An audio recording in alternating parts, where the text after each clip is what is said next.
যে কোনো স্থানে আঘাত হানার সম্ভাবনা রয়েছে। ধেয়ে আসছে ঘূর্ণিঝড় রিমাল। উত্তাল সাগর কাল সন্ধ্যায় আঘাত হানতে পারে উপকূলে। 7 থেকে 8 ফুট জলোচ্ছ্বাসের আশঙ্কা। রাতে আসছে মহা বিপদ সংকেত। জ্বালানি সংকটের সঙ্গে যুক্ত হয়েছে কারিগরি ত্রুটি। চট্টগ্রামে 29 বিদ্যুৎ কেন্দ্রের 10 ইউনিটই অচল। বাকিগুলোও চলছে ঢিমে তালে। লোডশেডিংয়ের কবলে কারখানা। এবং দেশের ওষুধ খাতে ভারতের বিনিয়োগ। নারায়ণগঞ্জে মেঘনা ইন্ডাস্ট্রিয়াল ইকোনমিক জোনে ওষুধ কারখানা উদ্বোধন।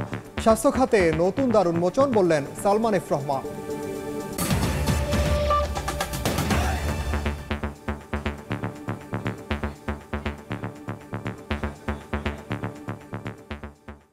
বাংলা সময়ের সঙ্গে আছি আমি অমরিনাথ। ধেয়ে আসছে ঘূর্ণিঝড় রিমাল। এর প্রভাবে উত্তাল সাগর, জোয়ারের পানি স্বাভাবিকের চেয়ে 4 থেকে 5 ফুট উচ্চতায় প্রবাহিত হচ্ছে। 4 সমুদ্র বন্দরে জারি করা হয়েছে 3 নম্বর সতর্ক সংকেত। ঘূর্ণিঝড়ের ক্ষয়ক্ষতি এড়াতে উপকূলীয় এলাকার বাসিন্দা, মৎস্যজীবীদের সচেতন করতে মাইকিং করছে কোস্টগার্ড। একের পর এক উত্তাল ঢেউ যা আঘাত করছে উপকূলে। ঢেউয়ের উচ্চতাও 4 থেকে 5 ফুট। ঘূর্ণিঝড় রিমালের প্রভাবে এমন ভয়াবহ রূপে সাগর। বালিয়াড়িতে টাঙানো লাল হলুদ পতাকা নামিয়ে প্রতিটি পয়েন্টে টাঙানো হয়েছে সতর্কতামূলক লাল পতাকা। সাগর উত্তাল হয়ে ওঠায় নোনা জল থেকে উঠিয়ে নেওয়া হয়েছে জেট স্কিগুলো। গত 2 দিনের আগের চেয়ে আজকের ঢেউগুলো অনেক বড় হয়ে আসছে। সাধারণ যে দর্শনার্থী যারা আছে তারা খুবই কম নামতেছে সাগরে। কোনো পর্যটকদের আমরা নামতে দিচ্ছে না পানিতে, যাতে কোনো ধরনের দুর্ঘটনা না ঘটে সেজন্য আমরা সবসময় সতর্ক রয়েছি। রিমালের প্রভাবে বিভিন্ন উপকূলে বৈরী আবহাওয়া বিরাজ করছে। মাছ ধরার ট্রলারগুলো নিরাপদ স্থানে আশ্রয় নিচ্ছে। এরই মধ্যে দুর্যোগ ব্যবস্থাপনা কমিটি প্রস্তুতিমূলক জরুরি সভাও করেছে। প্রস্তুত বিভিন্ন জেলার আশ্রয় কেন্দ্র। আমাদের সমস্ত প্রস্তুতি সম্পূর্ণ হয়েছে। আমরা আশা করছি যদি দুর্যোগ আসে বা ঘূর্ণিঝড়টি যদি আসে, আমরা ভালোভাবে মোকাবেলা করতে সক্ষম হব। এদিকে ঘূর্ণিঝড় রিমালের আঘাত থেকে সম্ভাব্য ক্ষতি এড়াতে উপকূলীয় এলাকার মানুষ, মৎস্যজীবী ও নৌযানগুলো সচেতন করতে মাইকিং করছে কোস্টগার্ড। সাগরে থাকা লাইটার জাহাজগুলোকে সতর্ক করা হয়। এছাড়া নদী ও সাগর তীরের বাসিন্দাদের আশপাশের সাইক্লোন শেল্টারে আশ্রয় নিতে আহ্বান করা হচ্ছে। আবহাওয়া খারাপ হয়েছে, চিন্তা ভাবনা করতে আছি যে এই নাতিগুলো কোথায় যাম, ঘর বাড়ি থাকতে তো দৌড়ন লাগবে। লোকজনের মধ্যে যে অ্যাওয়ারনেসটা গ্রো করার দরকার যে একটা ঘূর্ণিঝড়ের প্রভাব কিরকম হতে পারে, এবং এ থেকে বাঁচার জন্য আমাদের যে সাইক্লোন স্টেশন, শেল্টার স্টেশন রয়েছে সেখানে যাওয়ার প্রয়োজনীয়তা তাদেরকে আমরা তুলে ধরছি। চট্টগ্রাম, কক্সবাজার, মোংলা ও পায়রা সমুদ্র বন্দর সমূহকে 3 নম্বর স্থানীয় সতর্ক সংকেত দেখাতে বলা হয়েছে। খাদিজা স্বপ্না, সময় সংবাদ। রিমালের সবশেষ পরিস্থিতি জানাতে এই মুহূর্তে পটুয়াখালীর কুয়াকাটায় আছেন সহকর্মী শিকদার জাবির হোসেন। সরাসরি যাচ্ছি তার কাছে। জাবির, সৃষ্ট নিম্নচাপটি গভীর নিম্নচাপে পরিণত হয়েছে। এরপর কুয়াকাটা সমুদ্র সৈকতে ঝড় হওয়া বইতে শুরু করেছে। আমরা দেখেছি কিছুক্ষণ পূর্বে এই কুয়াকাটা সমুদ্র সৈকতের আশপাশের এলাকায় ব্যাপক ঝড়ো হাওয়া বয়ে গেছে এবং সেই সঙ্গে গুড়ি গুড়ি বৃষ্টিও হয়েছে। আবহাওয়াবিদরা বলছেন যে রাত 9টার পর থেকে এই গভীর নিম্নচাপটি ঘূর্ণিঝড়ে রূপ নিতে পারে। এরপর আগামীকাল রোববার ভোরে এটি আঘাত হানতে পারে উপকূলে, এবং আবহাওয়াবিদরা কেউ কেউ বলছেন যে এটি আগামীকাল ভোর অথবা আগামীকাল সন্ধ্যায়ও আঘাত হানতে পারে। যদি ভোরে আঘাত হানে সেক্ষেত্রে ক্ষয়ক্ষতির পরিমাণ কম হবে, যেহেতু ভোরে ভাটার সময় সেহেতু জলোচ্ছ্বাসের যে উচ্চতা সেটি আসলে কম হবে। আর যদি রাতে হয় সেক্ষেত্রে যেহেতু জোয়ারের সময় থাকবে সেক্ষেত্রে সেই সময় আসলে জলোচ্ছ্বাসের পরিমাণটা খুবই বেশি হবে, যে কারণেই কিন্তু বড় ধরনের একটা শঙ্কা করা হচ্ছে এই ঘূর্ণিঝড়টিকে নিয়ে। আসলে এবারের যে ঘূর্ণিঝড়, এই ঘূর্ণিঝড়টি প্রবল আকার ধারণ করতে পারে, উপকূলে আঘাত হানতে পারে, বিশেষ করে পটুয়াখালীর খেপুপাড়া এবং খুলনার উপর দিয়ে বয়ে যেতে পারে এই ঘূর্ণিঝড়টি। আর যেহেতু প্রতিবারের যে ঘূর্ণিঝড়, এই ঘূর্ণিঝড়ে উপকূলে প্রথম আঘাত হানে পটুয়াখালীর কলাপাড়া, রাঙ্গাবালি এই অঞ্চল, সেক্ষেত্রে এই অঞ্চলের মানুষের মধ্যে এই মুহূর্তে একটা আতঙ্ক বিরাজ করছে। উপকূলের যে নিম্ন এলাকা রয়েছে সেই নিম্ন এলাকার মানুষদের আজ রাত কাটবে নির্ঘুম, যেহেতু বিগত দিনের সিডর আইলা সহ প্রলয়ঙ্করে যেসব ঘূর্ণিঝড় আঘাত এনেছিল এসব ঘূর্ণিঝড়ের ক্ষয়ক্ষতি বেশি হয়েছিল এই অঞ্চলে। এ কারণে এই অঞ্চলের মানুষের মধ্যে আতঙ্ক বেশি রয়েছে। উপকূলের মানুষের জানমাল রক্ষায় জেলা প্রশাসনের পক্ষ থেকে প্রস্তুতি গ্রহণ করা হয়েছে এবং সব যে সাইক্লোন শেল্টারগুলো রয়েছে সেই সাইক্লোন শেল্টারগুলোকে খুলে দিতে বলা হয়েছে। এবং আপনারা দেখছেন যে ঘূর্ণিঝড়ের প্রস্তুতির জন্য আসলে টুরিস্ট পুলিশ মাইকিং করছেন, বিভিন্নভাবে সতর্ক করছেন পর্যটকদের। তো এভাবেই ঘূর্ণিঝড়ের প্রস্তুতি নিচ্ছেন উপকূলের প্রশাসন। তো কুয়াকাটা থেকে এতটুকুই ছিল আমার কাছে আবহাওয়া পরিস্থিতির সবশেষ খবর। সরাসরি যুক্ত ছিলাম কুয়াকাটায়। অন্য প্রসঙ্গ, সংসদ সদস্য আনোয়ারুল আজিম আনার হত্যার মূল পরিকল্পনাকারী আখতারুজ্জামান শাহিনের বড় ভাই কোটচাঁদপুর পৌর মেয়র শহীদুজ্জামান সেলিমকে গ্রেফতারের দাবি জানিয়েছেন এমপি কন্যা মমতারিন ফেরদৌস ডরিন। এদিকে আনার হত্যায় জড়িতদের দৃষ্টান্তমূলক শাস্তির দাবিতে অবস্থান কর্মসূচি পালন করেছে আওয়ামী লীগ। সংসদ সদস্য আনোয়ারুল আজিম আনার হত্যা এখন টক অব দ্য কান্ট্রি। এই ঘটনায় বাংলাদেশ ও ভারতে বেশ কয়েকজন গ্রেফতার ও রিমান্ডে থাকলেও মূল পরিকল্পনাকারী হিসেবে অভিযুক্ত আখতারুজ্জামান শাহিন ধরা ছোঁয়ার বাইরে। শুরু থেকে যুক্তরাষ্ট্রে পলাতক শাহিনকে দ্রুত দেশে ফিরিয়ে আনার দাবি জানাচ্ছেন নিহত এমপির পরিবার ও এলাকাবাসী। এবার শাহিনের বড় ভাই কোটচাঁদপুর পৌর মেয়র শহীদুজ্জামান সেলিমকে গ্রেফতারের দাবি জানালেন এমপি কন্যা মমতারিন ফেরদৌস ডরিন। শনিবার ঝিনাইদহে নিজ বাসভবনে সংবাদ সম্মেলন করে এ দাবি জানান তিনি। অভিযোগ করেন যারা এমপি আনারকে নৃশংসভাবে হত্যা করেছে তারা নির্যাতন করত কোটচাঁদপুরের বাসিন্দাদেরও। আখতারুজ্জামান শাহিনের সঙ্গে আনারের ব্যবসায়িক লেনদেন ছিল কিনা এমন প্রশ্নে ডরিন বলেন এ সম্পর্কে কোনো কিছু জানা নেই তার।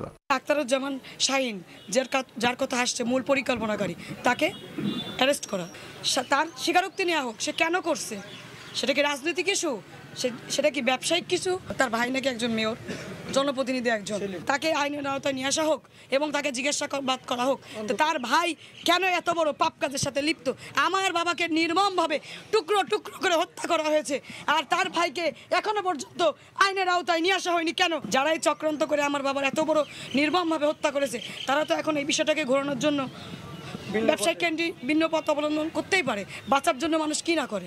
এদিকে আনার হত্যার মূল পরিকল্পনাকারীকে দ্রুত আটক ও অভিযুক্তদের দৃষ্টান্তমূলক শাস্তির দাবিতে অবস্থান কর্মসূচি পালন করেছে উপজেলা আওয়ামী লীগ। শনিবার সকালে কালীগঞ্জে নিহত আনারের বাসভবনের সামনে নেতাকর্মীরা এ কর্মসূচি পালন করেন। এ সময় বক্তারা এমপি আনার হত্যার মূল পরিকল্পনাকারী শাহিনকে যুক্তরাষ্ট্র থেকে দ্রুত দেশে ফিরিয়ে আনার দাবি জানান। তার জীবনটা কেড়ে নিয়ে আসে। সময় সংবাদ, ঝিনাইদহ। দেশের ওষুধ শিল্পে যুক্ত হলো আরও একটি নাম। ভারতের সান ফার্মাসিউটিক্যাল ইন্ডাস্ট্রিজ লিমিটেড ও মেঘনা গ্রুপের যৌথ উদ্যোগে নারায়ণগঞ্জের সোনারগাঁয়ে মেঘনা ইন্ডাস্ট্রিয়াল ইকোনমিক জোনে চালু হলো নতুন ওষুধ তৈরির কারখানা। বাংলাদেশি ফার্মাসিউটিক্যাল কোম্পানির ওষুধ বিশ্বের বিভিন্ন দেশে রপ্তানি হচ্ছে। ওষুধের মান ভালো হওয়ায় এর সুনামও রয়েছে, যা দেশের স্বাস্থ্যসেবা খাতের খ্যাতি বাড়িয়েছে। এবার সম্ভাবনাময় এই খাতে বিনিয়োগ করেছে ভারতের একটি ওষুধ কোম্পানি। ভারতের সান ফার্মাসিউটিক্যাল ইন্ডাস্ট্রিজ লিমিটেড ও মেঘনা গ্রুপের যৌথ উদ্যোগে নারায়ণগঞ্জের সোনারগাঁয়ে মেঘনা ইন্ডাস্ট্রিয়াল ইকোনমিক জোনে চালু হলো ওষুধ তৈরির কারখানা। শনিবার দুপুরে নবনির্মিত সান ফার্মাসিউটিক্যাল ইন্ডাস্ট্রিজ লিমিটেডের ওষুধ কারখানাটির উদ্বোধন করেন প্রধানমন্ত্রীর বেসরকারি শিল্প ও বিনিয়োগ বিষয়ক উপদেষ্টা Salman F Rahman. Bangladesh and the Indian pharmaceutical industry have developed independently to some extent. I think now cooperation between the two industries is more and more necessary. একই অনুষ্ঠানে উপস্থিত ছিলেন বাংলাদেশে নিযুক্ত ভারতের রাষ্ট্রদূত প্রণয় ভার্মা। মেঘনা গ্রুপের এই উদ্যোগে ওষুধের উৎপাদন ক্ষমতা বৃদ্ধির পাশাপাশি বাংলাদেশে নতুন কর্মসংস্থানের সুযোগ সৃষ্টি হয়েছে বলে মনে করেন তিনি। This facilitative regulatory regime in Bangladesh offers ample opportunities for Indian companies to invest in Bangladesh. নতুন এই কারখানাটিতে বছরে প্রায় 1 বিলিয়ন ট্যাবলেট ও ক্যাপসুল উৎপাদন ক্ষমতা রয়েছে। বিশ্বের 6টি মহাদেশে সান ফার্মার ওষুধ উৎপাদন কারখানা রয়েছে। সময় সংবাদ, নারায়ণগঞ্জ। রোববার থেকে শুরু হচ্ছে একাদশ শ্রেণীতে ভর্তির আবেদন। এবারও জিপিএ 5 পেয়েও অনেক শিক্ষার্থী ভর্তি হতে পারবেন না পছন্দের কলেজে। তবে বোর্ড বলছে প্রথম ধাপে কলেজ না পেলেও আরও 2 দফা আবেদনের সুযোগ থাকছে। শাকির আহমেদের রিপোর্ট। মাধ্যমিকের গণ্ডি পেরিয়ে একাদশ শ্রেণীতে ভর্তির অপেক্ষায় 16 লাখ ভর্তি ইচ্ছুক। 3 ধাপে অনলাইনে ভর্তির আবেদন চলবে রোববার থেকে 10 জুলাই পর্যন্ত। আর ভর্তি কার্যক্রম শুরু হবে 15 জুলাই, চলবে পরবর্তী 10 দিন। আর একাদশ শ্রেণীর ক্লাস শুরু হবে 30 জুলাই থেকে। মাত্র 150 টাকা ফি দিয়ে সর্বোচ্চ 10টি এবং সর্বনিম্ন 5টি কলেজকে পছন্দের তালিকায় অন্তর্ভুক্ত করার সুযোগ থাকছে ভর্তিচ্ছুদের। 150 টাকা আবেদন ফি দিয়ে একজন আবেদনকারী সর্বোচ্চ 10টি শিক্ষা প্রতিষ্ঠান এবং সর্বনিম্ন 5টি শিক্ষা প্রতিষ্ঠানের সে অপশন দিতে পারবে।